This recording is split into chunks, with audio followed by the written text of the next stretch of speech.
이 세상에는 수많은 단어들이 있죠. 그 단어들을 통하여서 우리는 여러 가지 많은 문장을 만들어내고 또 전달하는 메시지를 만들어내게 됩니다. 그런데 중요한 것은 이 단어들을요, 적시적소에 잘 사용하는 것이 무엇보다 중요합니다. 여러분, 설레임이라는 아이스크림을 아시죠? 설레임. 설레임을 사려고 가게에 갔는데 원래는 설레임 하나 주세요 이랬는데 망설임 하나 주세요 이렇게 이제 대답을 이야기를 한 겁니다. 모두를 이제 망설이게 하는 거죠. 누가 이제 친구끼리 여자 친구들끼리 좀 몸에 붙은 치마를 좀 입었나 봅니다. 근데 원래는 너 너무 타이트한 치마를 입었네 이렇게 이야기를 해야 되는데 너 치마가 오늘 약간 스타트한데. 친구가 또 다른 친구에게 묻는 거예요. 야, 밖에라는 단어 있지, 밖에. 저 밖에라는 단어에 받침이, 아래 받침이 뭐지? 이렇게 이야기했더니 친구가 뭐라 하니? 끼역. 끼역. 야, 끼역이라는 게 우리나라 사전에 있는 거야? 야, 끼역 있어. 끼 있어. 여러분, 쌍기역이죠? 쌍기역. 그러면 쌍디귿은 띠귿입니다. 여러분, 이게 뭘 말씀드리느냐? 다 유머이긴 한데 뭘 말씀드리느냐? 언어와 단어를 적시적소에 잘 사용할 수 있어야 된다라는 것입니다. 여러분, 이건 특별히 문장 보호도 마찬가지죠. 문장에서는 문장을 잘 이해할 수 있도록 문장 부호를 사용을 합니다. 뭐 예를 들면 마침표, 물음표, 느낌표, 쉼표 이런 것들입니다. 이런 것들을 적시적소에 사용하지 않으면 그 문장이 완전히 다른 의미가 되어버리는 것이죠. 상대방을 보고 아름답습니다 이렇게 끝을 마침표로 끊어야 되죠. 그렇게 마침표를 끊었다는 얘기는 진짜로 상대방을 아름다운 존재로 인정하는 것이고, 그리고 마침표를 찍었다는 것은 이미 해석이 끝났다는 것이고, 앞에서 했던 모든 말들을 이 상황을 종료했다라는 의미죠. 그런데 이 단어에 대해서 뒤에다가 물음표를 붙이면 이게 좀 심각해집니다. 뭐 아름다우십니다 이렇게 시작이 되면요, 이렇게 기록이 되면 상대방의 아름다움을 절대로 인정하지 못하겠다는 것이죠. 그리고 아름답다고 주장하는 것에 대해서 절대로 긍정할 수가 없다는 것입니다. 그러니까 끝에 그냥 평이한 문장이지만 하나의 명제라 할지라도 그 마지막을 문단보호를 어떤 거를 적시적소에 쓰느냐에 따라서 그 언어, 단어 그리고 문장의 의미가 완전히 달라지게 된다는 이야기입니다. 우리 신앙생활도 마찬가지입니다. 여러분, 성경에 나와 있는 모든 것들은 다 뭘 말하느냐? 하나님이 이미 다 마침표를 다 찍어 주신 거예요. 우리의 삶에 대해서 마침표 찍어 주신 겁니다. 우리의 자녀는 어떤 존재인가? 이미 마침표 찍어 주신 거예요. 우리가 하나님 나라 영광을 위해서 헌신하고 충성하는 것, 그것에 대해서 이미 하나님 마침표를 다 찍어 주셨습니다. 하나님 나라 영광을 위하여 헌신하고 충성하는 자에게는 반드시 하나님께서 아름다운 은혜를 주시고 축복을 주신다. 하나님께서 그의 인생을 도우신다. 여러분, 이미 다 마침표가 다 찍어져 있다는 것입니다. 그런데 우리는 이미 마침표가 찍어져 있는 하나님의 말씀에 대해서 자꾸 물음표를 답니다. 왜요? 왜 그렇게 해야 되는 거죠? 왜 그런 순종을 해야 되는 거죠? 아니면요, 왜 축복이 없는 거예요? 왜 하나님은 내 삶을 이렇게 만드셨죠? 여러분, 신앙이 성숙하다는 것은 하나님이 마침표를 찍은 상황과 내용에 대해서 절대로 물음표를 달지 않는 것입니다. 예를 들자면 우리 존재감에 대해서 하나님은 이미 이렇게 마침표를 찍었습니다. 자, 스바냐 3장 17절 읽어볼까요? 시작. 너희 하나님 여호와가 그가 너로 말미암아 기쁨을 이기지 못하시며 너를 잠잠히 사랑하시며 즐거이 부르며 기뻐. 여러분, 우리의 존재는 하나님 앞에 이런 존재인 줄로 믿습니다. 여기에 이미 주님은, 하나님은 마침표를 찍으셨어요. 마침표를 찍었다면 우리는 이 모든 걸 그대로 받아들이고 수용해야 될 줄로 믿습니다. 또 뿐만 아니라 하나님이 너희 가운데 계신다 그랬잖아요. 하나님은 우리 가운데 계시다는 걸 이미 마침표를 찍으셨어요. 우리는 거기에 대해서 더 이상 계시는 거 맞습니까? 나와 동행하는 거 맞습니까? 물음표를 달 필요가 없다는 것이죠. 저희 집에서, 저희 가문에서요, 뼈가 통뼈이거나 손이 좀 두툼하거나 좀 살이 찐다거나 좀 입술이 조금 두꺼우면 다 제 탓이래요. 안 좋은 건 다 저를 닮았다는 거예요. 여러분, 조카가 왜 저를 닮습니까? 제 아들 딸이면 뭐 오케이 수용합니다. 근데 조카들이 난데없이 와가지고, 제 동생들이 와가지고 우리 자녀가 뭐 손이 두껍다고 고소하겠다고. 여러분, 그렇다고 저는 실망할까요? 아니요, 실망하지 않습니다. 왜요? 저를 향한 하나님의 평가는 이미 스바냐 3장 17절에 이미 마침표가 찍어진 거예요.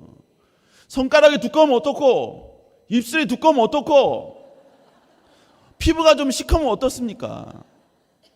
나 자신에 대해 실망한다는 것, 나의 존재감에 대해 실망한다는 것, 이건 뭘 말하느냐? 자꾸 하나님의 찍은 마침표를 지우고 물음표를 단다는 거예요. 왜 나는 통뼈인가? 왜 난 이렇게 생겼나? 왜 나는 모델이 아니고 자꾸 메달인가? 우리 사랑하는 여러분, 하나님이 찍은 그 마침표에 영원히 마침표로 포용할 수 있는 여러분 되시기를 다시 한번 주의 이름으로 축복합니다. 그래서 설교가 존 라이스는 걱정에 대해서 이렇게 정의를 했습니다. 걱정은 하나님께서 마침표를 찍은 곳에 인간이 또다시 물음표를 찍는 것이다.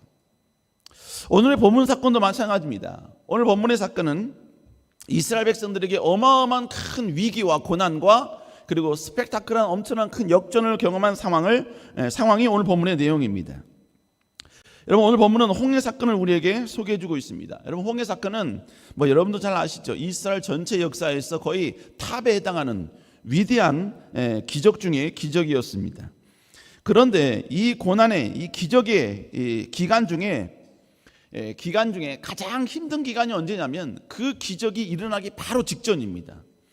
그 고난이, 그 위기가 여러분 역전되기 바로 직전이 그 현장에 있는 사람에게는 가장 힘든 기간이라고요. 여러분에게도 한 달 중에 가장 기쁜 날이 월급날이죠. 가장 힘든 날이 월급 전날입니다. 그때가 가장 힘든 거예요. 그래서 누가 가불방론이 있긴 합니다만 해 뜨기 직전이 가장 어둡다라는 말을 하기도 합니다. 그러니까 지금 홍해를 경험하는 그들에게 있어서는요, 홍해의 그 엄청난 기적 못지않은 위기, 그 아픔을 그들은 바로 경험할 수밖에 없었다라는 것입니다. 이스라엘 상황들은 오늘 이스라엘 백성들이 홍해 앞에 홍해 기적을 일어나기 이전에 그들의 상황은 이렇습니다. 지금 이스라엘 백성들은요, 어떤 상황이냐면 홍해 앞에 이제 진을 쳤는데 그 이전까지는 어떤 삶이었느냐? 그들은 지금 하나님께서 출애굽을 하기 위해서 10가지 재앙을 여러분 바로 직전까지 행하셨던 그 모든 것들을 체험한 상황입니다. 그리고 마지막 장자 재앙은 9가지의 재앙 앞에서도 끝까지 버텼던 이 바로를 완벽하게 여러분 무너뜨려 버렸던 그러한 재앙이었다는 것이죠. 그 모든 것들을 지금 이스라엘 백성을 다 경험한 것입니다. 그 출애굽을 한 그들은 이제 가나안에 가기 위해서 홍해 앞에 장막을 치게 됩니다. 그것이 이제 2절에 나옵니다. 여러분, 바닷가 홍해 앞에 장막을 쳤다. 여러분, 이것은 그들에게 있어서는 고난거리는 아니었어요. 고통은 아니었습니다. 그들에게 직접적인 고통은 뭐였었느냐? 그들이 장막을 치고 있을 때 애굽 군사들이 갑자기 마음이 변하여서 그들을 공격하러 온 것이 그들에게 있어서 가장 고난의 직접적인 요인이었다는 것입니다. 애굽 군대는 이스라엘 백성들의 입장으로서는 이거는 자기의 힘과 능력으로는 극복하기 쉽지 않은 대상들이었습니다. 그리고 그 극복하지 못하는 그 대상들이 지금 이스라엘 백성들에게 있어서 엄청난 큰 대적자들로 서 있는 것입니다. 즉 그들에게 있어서 어마어마한 큰 고난과 위기가 찾아왔다는 것입니다. 그렇다고 이스라엘 백성들이 이 고난을 준비할 수 있었느냐? 아니요. 준비할 겨를이 없었습니다. 그냥 막 10가지 재앙으로 말미암아 막 흥분된 상태로 그냥 홍해 앞에서 진을 치자마자 갑자기 불현듯 이 애국 군사가 여러분 큰 먼지를 품으면서 지금 밀려들고 온 것입니다. 여러분, 그런데 문제는 뭐냐면요, 이 고난이 그들의 모든 걸 다 바꿔놓아 버렸습니다. 여러분, 우리도 그럴 때가 있지 않습니까? 여러분, 사실 얼굴에 흉터가 있으면 여러분처럼 고운 얼굴에 흉터가 있으면 어느 정도 하지만 특별히 얼굴이 막 우락부락하고 그리고 얼굴이 시커먼 사람에게 흉터가 있으면 그 사람에게 쉽게 다가설 수가 없지 않습니까? 왜냐하면 그 흉터가 주는 보이지 않는 그 스토리가 우리가 짐작하다 보니까 그런 거예요. 때로는 뭐 인상이 흉터가 될 때도 있긴 하지 않습니까? 인상을 확 찌푸리면 여러분 사람들이 움찔하기도 하고 그러지 않습니까? 왜냐하면 그 인상 가운데 그가 살아왔던 그 모든 것들, 흉터 가운데 살아왔던 모든 것들이 다 그 안에 배어져 있기 때문이라는 이야기죠. 여러분, 고난이 오자마자 이들은 고난이 그들에게 주는 충격으로 말미암아 그들은 완전히 변화된 삶, 바뀌어버린 인생을 살기 시작합니다. 먼저는 고난 때문에 그들은 감정이 완전히 바뀌어버리죠. 자, 출애굽기 14장 10절 한번 읽어볼까요? 시작. 바로가 가까이 올 때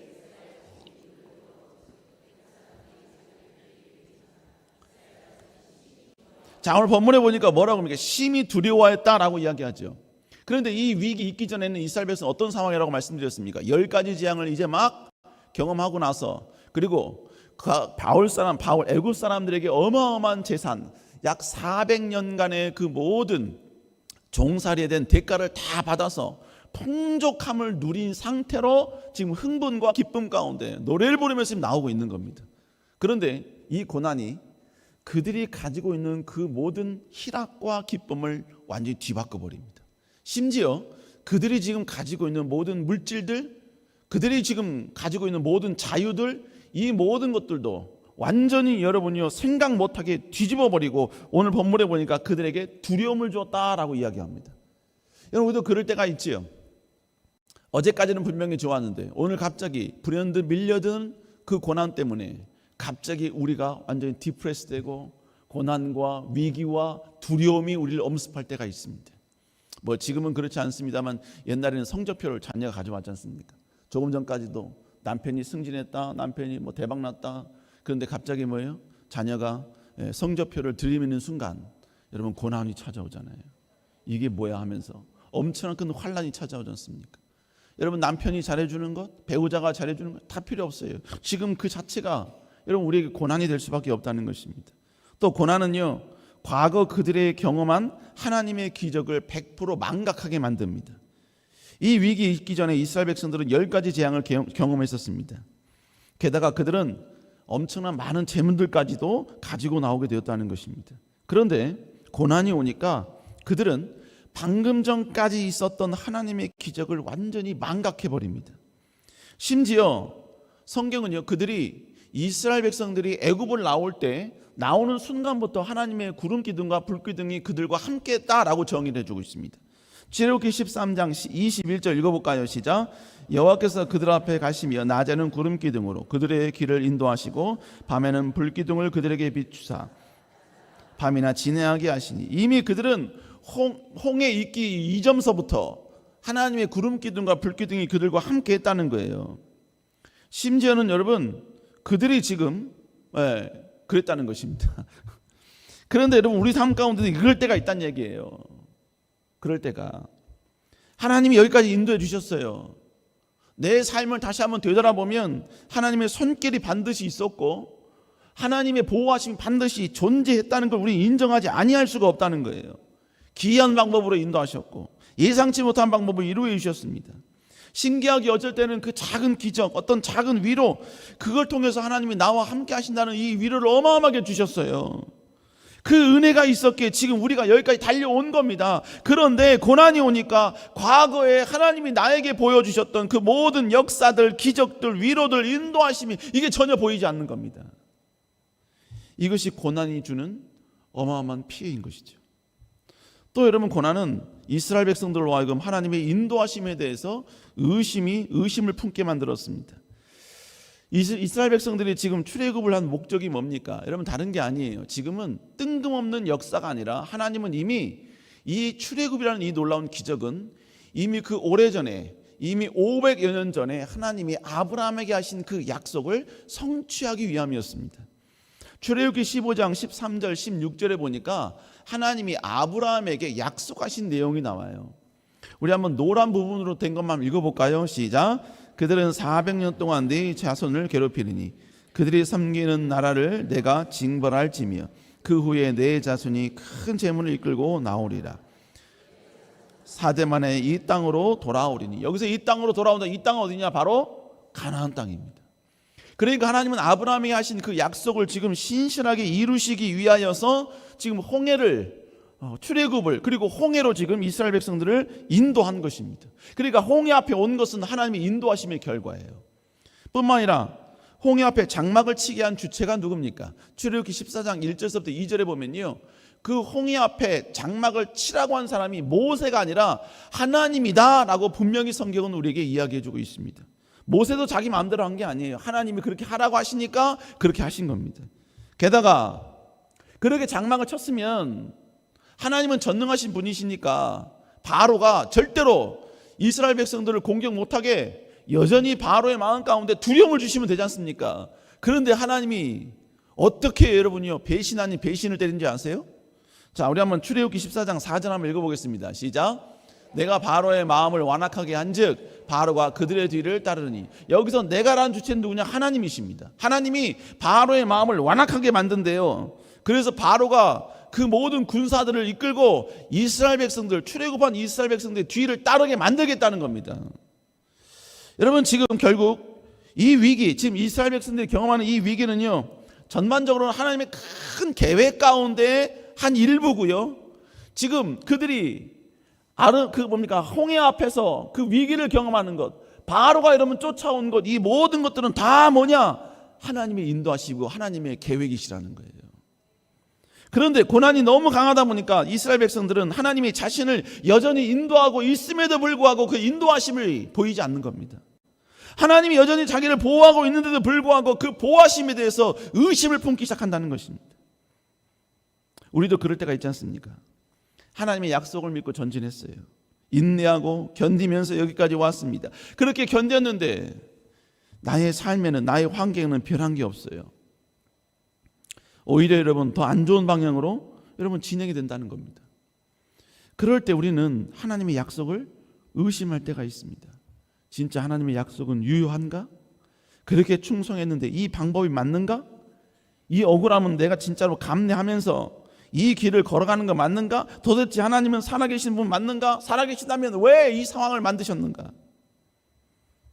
여러분, 고난이 주는 엄청난 피해가 바로 이런 것들이라는 것이죠.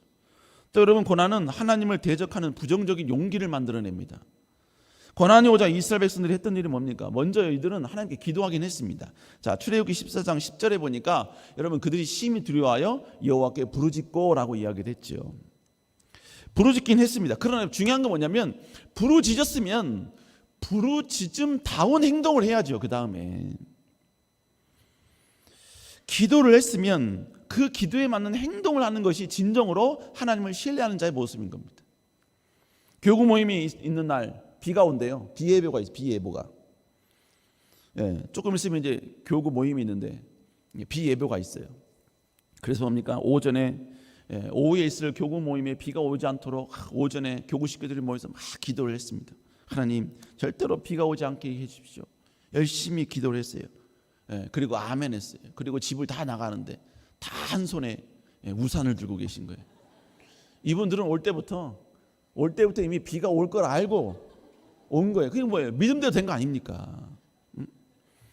여러분, 기도했으면 용기 내어서 우산을 가지고 오지 않을 수 있는 용기, 그 용기가 있어야 되는데, 아니면 그냥 몰래 우산은 안 가져도 돼, 우비는 입고 올지라도 그래야 되는데, 우리는 때로는요 기도와 행함이 여러분 이게 바뀔 때가 있다는 거예요. 하나님이 우리의 자녀를 아름답게 사용할 것이다, 위대하게 축복할 것이다, 그렇게 여러분 믿고 기도하는데 집에 들어가면요, 아유 이 화상아 누굴 닮아서 그러니, 완전히 바뀌어버렸다는 얘기입니다. 여러분, 오늘 본문도 마찬가지. 이스라엘 백성들이 하나님께 기도했잖아요. 그러면 기도한 만큼 그 행동을 보여야 되는데, 기도를 부르짖었다라는 게 10절인데요 그 바로 다음 구절에 그들이 뭐라고 말하는지 아십니까? 자, 14장 11절 시작. 애굽에 매장지가 없어서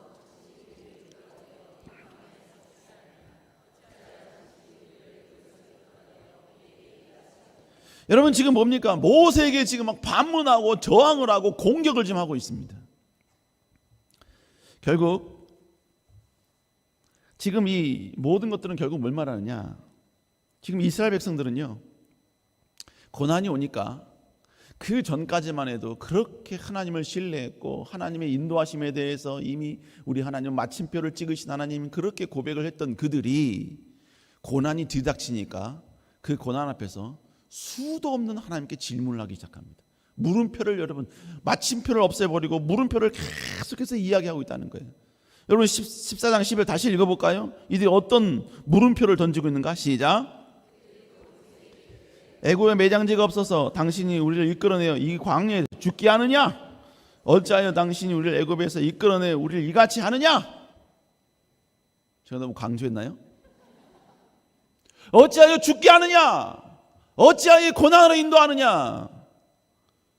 지금 여러분 물음표를 던진다는 얘기 뭘 말하냐? 지금의 상황이 이해가 안 된다는 거예요. 이해가 안 된다는 표현은 결국 무엇을 말하느냐? 여기까지 인도하신 하나님은 틀렸다는 이야기죠. 모세 네가 틀렸다는 얘기는 모세 너를 사용하신 하나님도 마땅히 틀렸다라는 의미, 그 모든 심리가 그들의 배경 속에 깔려 있다는 것입니다. 근데 여러분 중요한 사실이 뭐예요? 이 모든 위기와 고난은 이미 하나님이 마침표를 찍어놓은 상황이라는 거예요.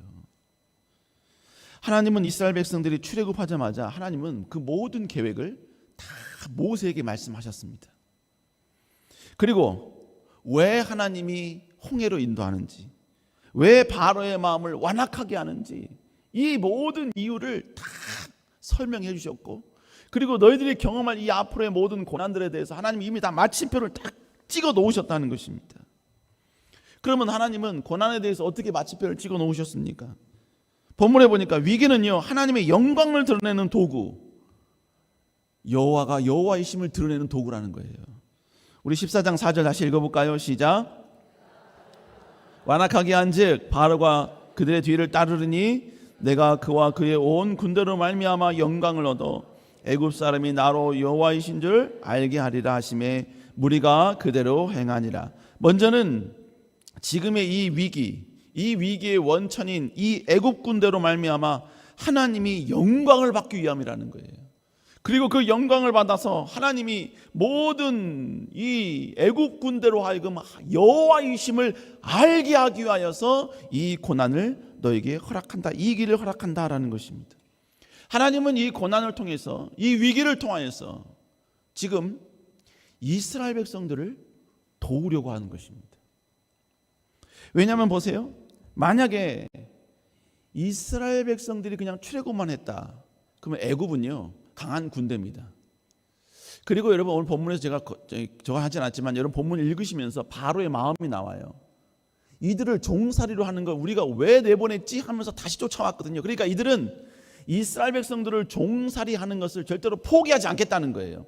자, 그러면 만약에 이스라엘 백성들이 이렇게 출애굽한 상태에서 계속 가나안 정복을 하러 나가잖아요. 그러면 이 애굽 군사들은 호시탐탐 계속해서 이스라엘 백성들을 침공할 것입니다.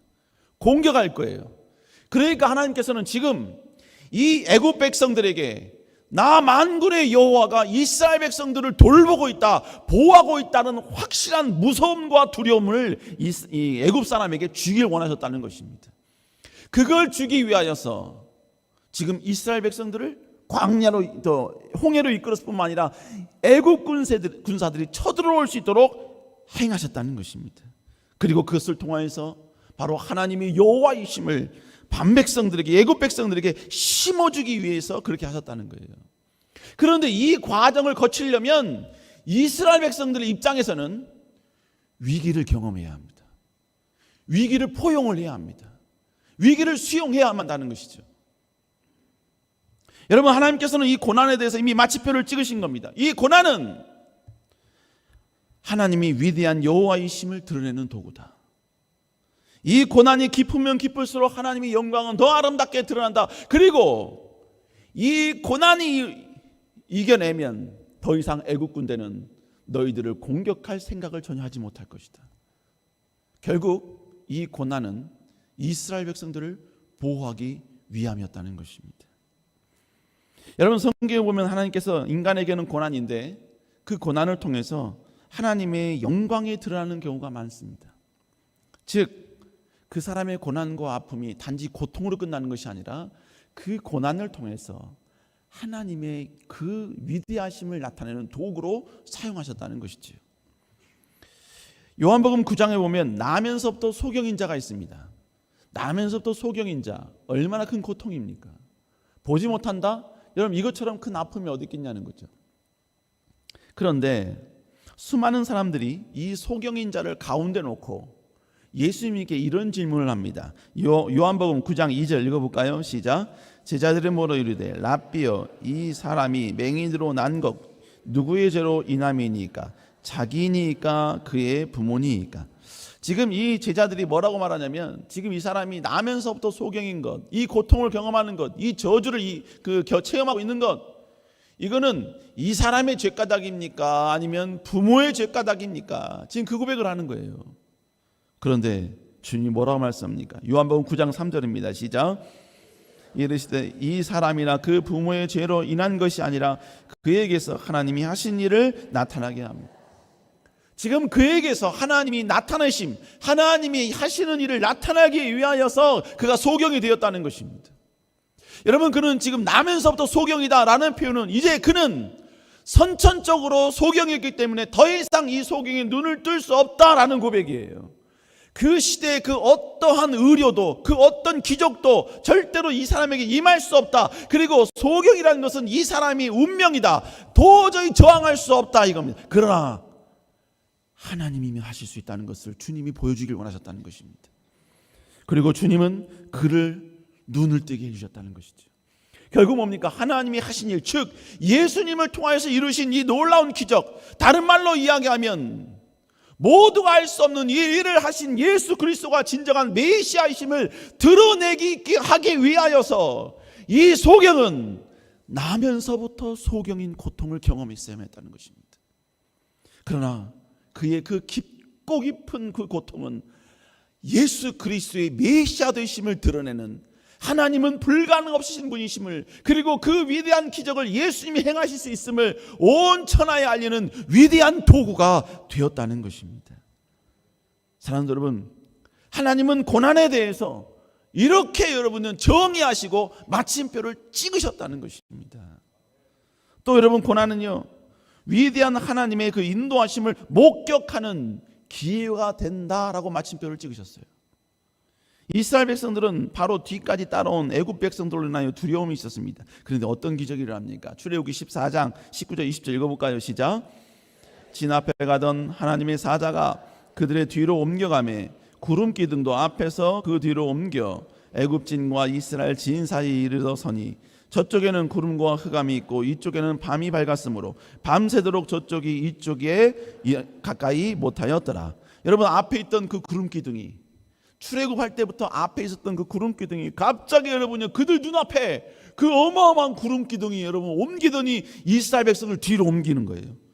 그러더니 그 구름 기둥이 얼마나 더 강했던지, 여러분 저 애굽 군대가 있는 쪽은 흑암이 여러분 임하였고 여러분 이쪽은 밝음이 임했다는 것입니다. 그리고 그 구름 기둥으로 말미암아 애굽 군사들이 이쪽에서 저쪽으로 도저히 오지 못했다는 거예요. 애굽 군사들은 힘이 있습니다. 능력이 있습니다. 조금만 있으면 여러분 애굽 이스라엘 백성을 다 죽일 수 있는 온갖 능력이 있어요. 그런데 그 모든 능력이 구름 기둥에 철저히 막혀버렸다는 것입니다. 여러분, 동물원에 가면 호랑이 사자가 있지 않습니까? 여러분, 여기서 호랑이 사자를 이길 수 있는 분은 아마 아니 계실 것입니다. 네. 지금 이길 수 있다고 생각하시는 분이 지금 살짝 눈 감고 계시는 거죠. 너무 평안한 것이죠. 여러분, 그런데 우리는 동물원에 가면요, 호랑이가 우리에게 가까이 와도 절대로 우리는 주눅 들지 않습니다. 그죠? 그리고 호랑이가 여러분 벽에 이렇게 기대고 있어도요, 심지어 여러분 간이 배 밖에 나온 사람들은 그 호랑이를 만지려고 여러분 이렇게 가까이 가는 사람도 있습니다. 네, 저 같은 사람은 갑니다.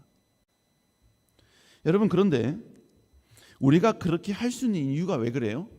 여러분, 다른 게 아니라 바로 그 철조망 때문에 그렇습니다.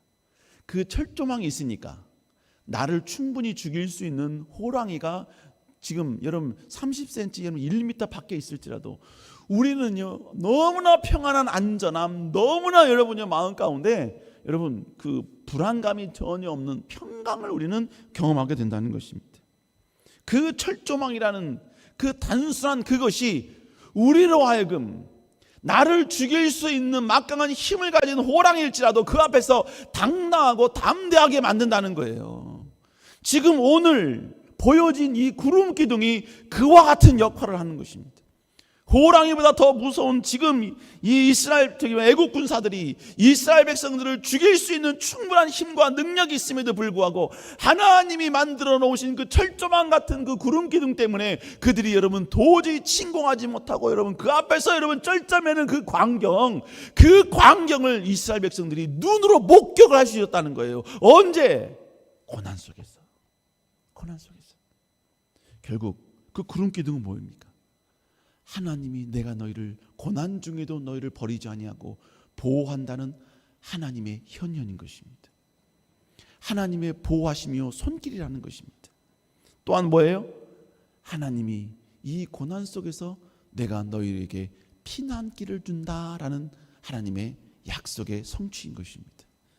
여러분 그래서 성경은 뭐라고 합니까? 고린도서 10장 13절 읽어볼까요? 시작. 사람이 감당할 시험 밖에는 너희에게 당하는 것이 없나니 오직 하나님께서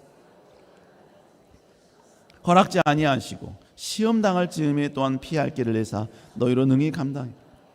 하나님은 고난에 이렇게 마침표를 찍으셨어요. 우리가 감당할 수 없는 시험 당함은 절대로 없다는 거예요. 또한 시험 당할 즈음에 하나님은 피할 길을 우리에게 주신다는 것입니다.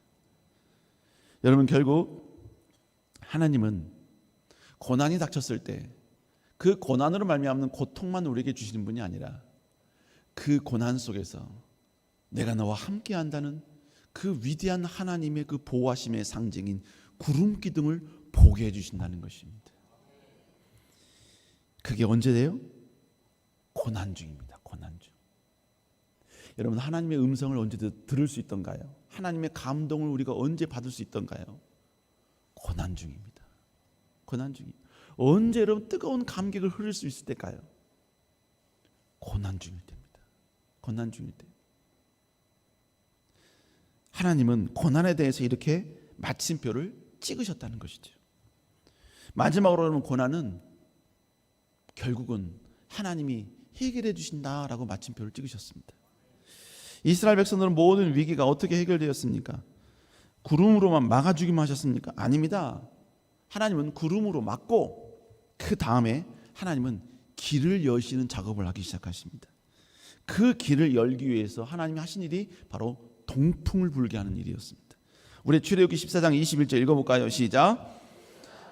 손을 내밀매 여호와께서 큰 동풍을 밤새도록 바닷가 물을 물러나게 하시니 물이 갈라져 바다가 많은 땅이 되었다. 자, 본문에 보니까요, 모세가 바다 위로 손을 내밀었어요.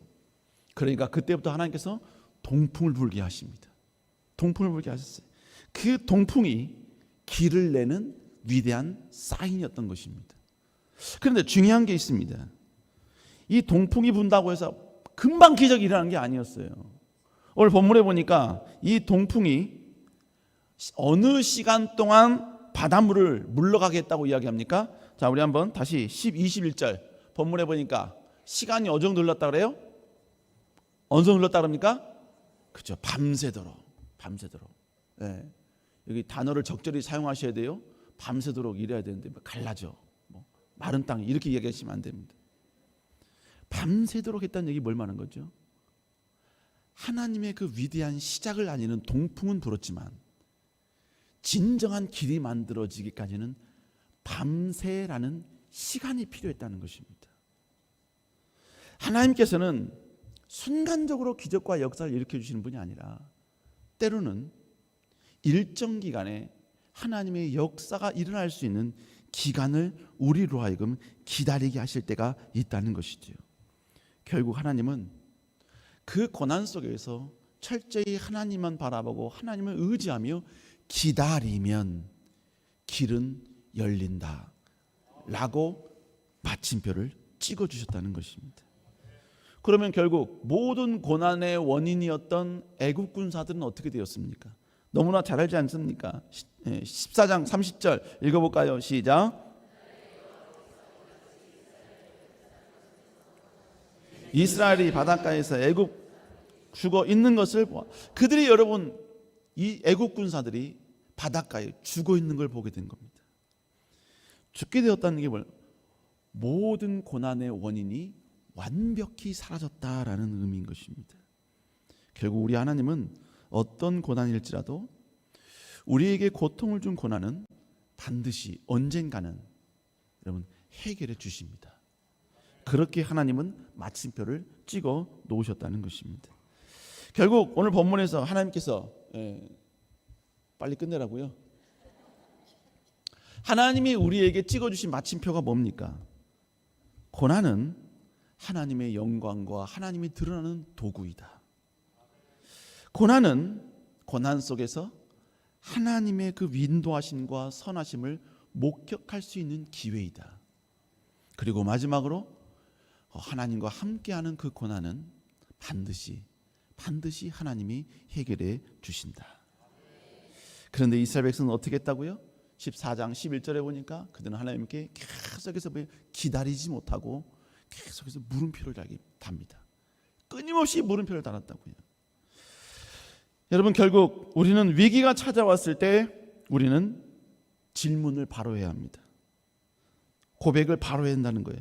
왜 나에게 이런 문제가 왔습니까? 왜 나입니까? 어떻게 하면 빨리 이 문제를 해결할 수 있습니까? 하나님 지금 나와 함께하는 거 맞습니까?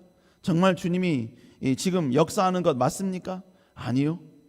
질문, 물음표 형태가 아니라 우리는 마침표를 찍는 고백을 해야 한다는 것입니다. 하나님, 지금 이해는 안 되지만 이 고난은 하나님을 드러내는 도구가 될 줄로 믿습니다. 이 고난 속에서 지금 당장 하나님의 인도하심 보이지 않습니다. 선하심 보이지 않습니다. 그러나 하나님은 지금도 나의 인생과 삶을 인도하고 계심을 믿습니다. 그리고 그 인도하신 가운데 하나님 반드시 여러모를 통하여서 반드시 하나님이 너와 함께 한다는 것을 보여주실 것을 믿습니다. 그리고 언젠가 이 고난은 반드시 우리 앞에 완벽히 무너지게 되고 우리는 그 고난을 극복하게 될 것을 우리는 믿습니다. 우리는 다시 한번 고난 앞에서 고난의 원인인 이 애국 군대를 바라보는 것이 아니라 하나님의 구름 기둥, 하나님이 불게 하시는 동풍, 마르게 하시는 그 모든 과정들, 이걸 우리가 기대하며 바라볼 때 여러분 반드시 하나님의 놀라운 기적을 우리는 경험하게 될 줄로 믿습니다. 여러분, 사명 감당하는데 힘들다고 하시는 분들이 계십니다. 사명 감당 힘듭니다. 정답이에요. 힘듭니다. 근데 여러분, 힘들다고 하는 것은 잘 가고 있다는 것입니다. 근데 살짝 은혜가 떨어진 건 사실이죠. 내 안에 은혜가 있으면 힘든 것도 기쁨으로 승화시킬 수 있는데, 그럴지라도 여러분 그것을 감당하며 간다는 것, 그건 잘하고 있는 거예요. 여러분, 하나님은 반드시 그 모든 힘듦에 대해서 선으로 바꿔주시고 아름답게 역사의 줄로 믿습니다. 여러분, 이건 비록 고난뿐만이 아닙니다. 성경에 나와 있는 모든 하나님의 메시지에는 다 이미 마침표로 끝났습니다. 하나님은 이렇게 하시겠다, 이렇게 역사하시겠다, 이렇게 도우시겠다, 이렇게 보살펴 주시겠다. 하나님은 떠나지 않겠다. 하나님이 역사하신다. 하나님 나라 영광을 위해 전진하며 울며 씨를 뿌며 반드시 기쁨으로 단을 거두게 하신다. 하나님을 존중히 여기면 하나님이 존중히 여기고, 하나님을 멸시하면 하나님이 멸시할 것이다. 하나님 모든 부분에 다 마침표를 찍으셨다는 것입니다. 사랑하는 여러분, 이 마침표를 찍으신 하나님의 말씀, 이 말씀은 변하지 않는 말씀이라는 걸 기억하시고 끝까지 이 말씀 붙들고 전진하며 다시 한번 그 약속이 다시 한번 우리 삶 속에 마침표로 끝나는 것을 간증하고 고백할 수 있는 여러분 될 수 있기를 주의 이름으로 축복합니다. 홍해에 역사하셨던 그 하나님은 지금도 동일한 성품, 동일한 능력, 동일한 마음, 동일한 사랑으로 우리와 함께 계신 줄로 믿습니다. 그런 여러분 될 수 있기를 주의 이름으로 축복합니다. 우리 시간 함께 좀 찬양할까요? 여러분, 우리가 더욱더 하나님을 사랑하고 하나님을 앙망하면 하나님 반드시 역사할 줄로 믿습니다. 우리 찬양합시다. 하나님을 사랑을 사모하는 자. 하나님의 사랑을 사모하는 자, 바라보는 창조하신 우리 주님이 너를 얼마나 사랑하시는지 하나님께 찬양과 경배하는 자, 하나님의 선하심을 닮아가는 자,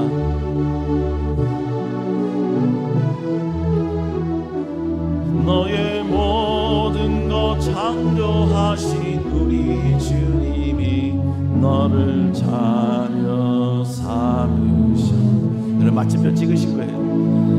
하나님 사랑의 눈으로 너를 어느 때나 바라보시고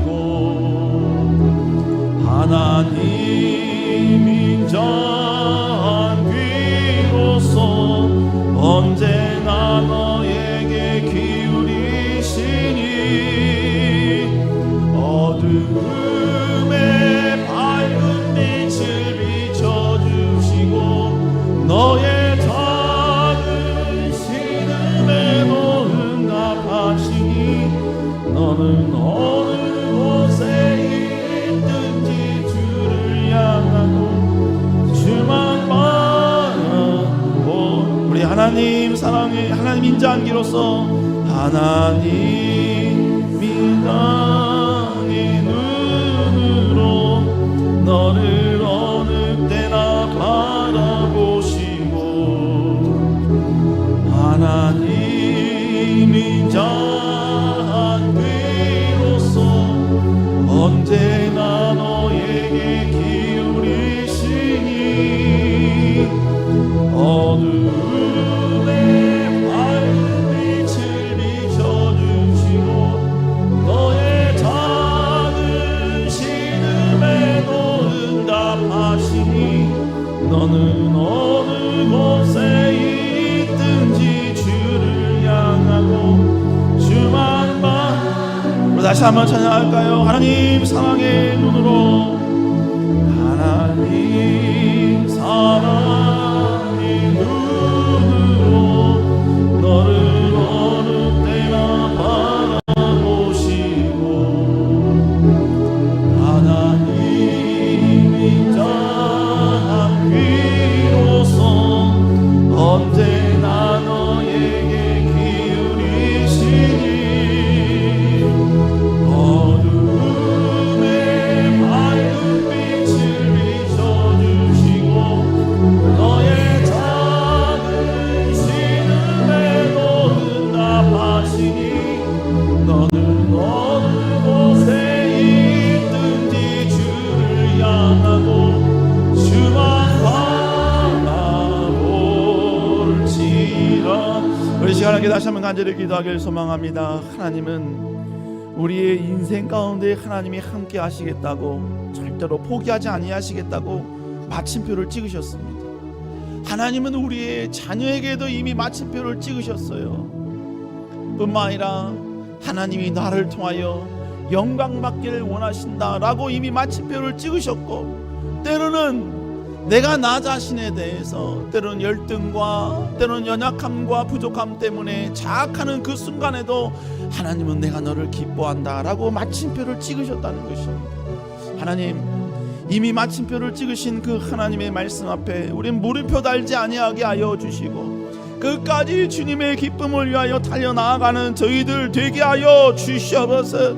그리고 언젠가 마침표를 찍으신 하나님은 옳았음을 우리의 삶을 통하여 우리의 모든 아버지의 기적을 통하여 증거하고 증명하는 저희들 되게 하여 주시옵소서.